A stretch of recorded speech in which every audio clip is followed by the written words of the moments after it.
Washington, you think they have a better defense? Probably, but are they more well-rounded? Right. Dallas, they don't have a defense. The Eagles are in tatters.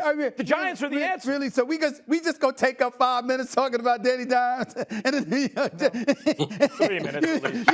You mean the quarterback? You mean the quarterback that went on a sprint and had a clear path and had a clear path to touchdown and couldn't stand up straight? You mean that dude that tackled himself?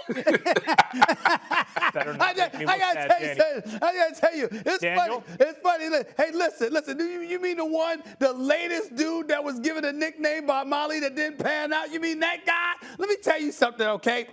As long as you got Daniel Jones, such a hater, Danny Dimes is your quarterback. I can't see it. Now, I will say this. As I said on many occasions, I'm a fan of Joe Judge. I'm a fan of the job that he's done. They got better every single week.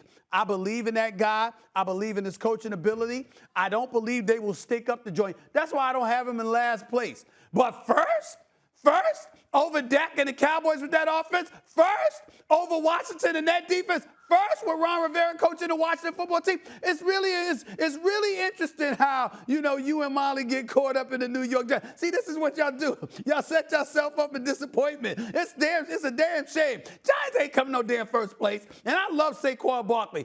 He's a stud, no question about it. Giants ain't coming no first place. You can scratch that. Now, I'll admit that they'll compete. They'll be in the mix. We'll be talking about them as the season wanes because they'll be in the hunt. No question. But I can't see them finishing any better than third place. And I think it's a respectable, it might maybe a game out or something like that. Maybe a 500 team this coming season. But first place with Daniel Jones as your quarterback, I got to see it to believe it. I just do. Hey, Stephen A. Yeah, man. Guess who I'm picking in the NFC East? Just take Cowboys. a guess who I'm picking in the NFC East. Cowboys. How about them Cowboys again? Okay, we got. Oh, you didn't learn your lesson after you picked them to win the Super Bowl? I'm a glutton for punishment, so I'm going back to the Dallas Cowboys in the NFC East this year. We know Dak Prescott coming back off that injury, and he automatically is the best quarterback in that division. Okay, and we saw all the injuries that the Dallas Cowboys had, particularly on the offensive side of the football, especially up front on the offensive line. Those guys are coming back. They got all the weapons, whether it be the wide receiver group, the Zeke Elliott running back. This offense should be prolific. Now, I know everybody's going to talk about the defense. They were horrible. They stunk it up. Get worse. Mike Nolan was trash. Mike Nolan was trash as the defensive coordinator. I don't need the Cowboys to be the 85 Bears on defense.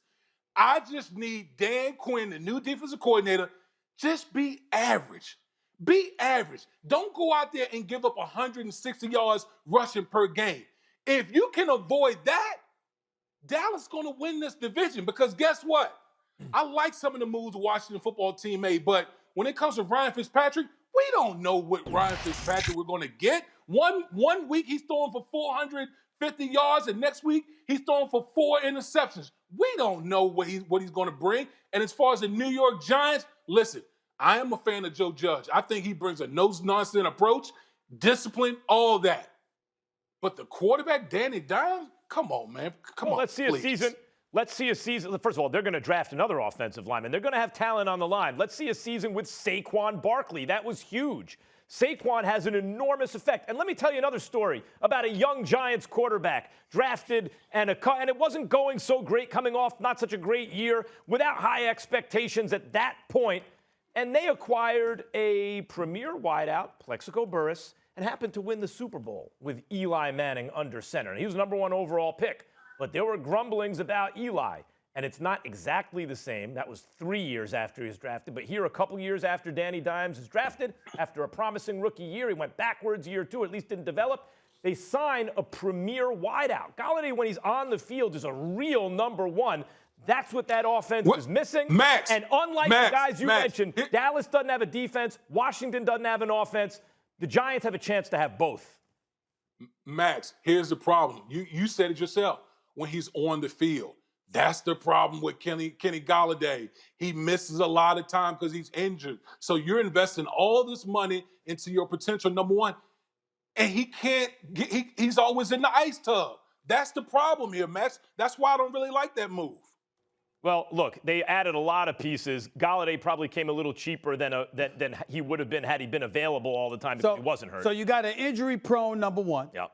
You got a guy in Saquon Barkley coming off an injury. Yep. And we got Danny Dimes, who's been in and out injured-wise, and when he's healthy, he can't hold on to the football. You know when I took the liberty of watching. Yesterday. Max Kellerman had a little bit of time on my hand in the morning before the NCAA tournament. I was watching Friday Night Lights. You know what I'm saying? I was watching. And remember the guy? Good show. Yeah, damn good movie. It was the movie. Oh, movie, yeah. Movie, right? Good show too. Billy Bob Thornton did a great job. But you know something I noticed? You remember that scene? You remember when the father was torturing his son because his son couldn't hold on to the ball? Yeah. First thing I thought about was Danny Dimes. Yeah, me too. I thought about Daniel Jones. I thought about his inability. The father just wrapped tape around and put the football in him while he was with his girl. Okay, what I'm saying? And wrapped the tape around him with the football and trying to hold on to the damn ball. See, Daniel Jones' dad was too nice. That's what had me thinking about Daniel Jones. That's what had me thinking about Daniel Jones. So you got a quarterback who can't hold on to the ball, or a star running back that's coming off a nasty injury, and of course, number one wide receiver who's injury prone. Good luck with that. By the way, good luck with that. A lot of teams all teams have question marks. The Giants will be health and Daniel Jones' ability to develop in year 3. And by the way, I have faith. And Damien, I got the Cowboys winning the NFC East too. But guess what? It's right there. It's setting up the fall. It's setting up the fall. Cowboys coming in third right now. The fall is coming, Molly. Look for it. You know, it's no fun. I don't want the Dallas Cowboys. Listen, I don't want the Dallas Cowboys to stink up the joint in September or October. I want them to be flourishing right up until the holidays. Right, thanks. And then right around the time of the holidays, they start descending. They start plummeting. That's what we want for the Cowboys. He can't digest his turkey if the Cowboys win on Thanksgiving. You have such problems. It's no fun. Thinking of Dallas watching losing Friday early. Night Lights, thinking about Danny Dimes. I want Cowboy fans sticking out their chest. Yeah, we go do it. Molly, who's and then gonna the win the holidays division? come. Bow. That's what I want. Thanks for watching ESPN on YouTube. For live streaming sports and premium content, subscribe to ESPN+.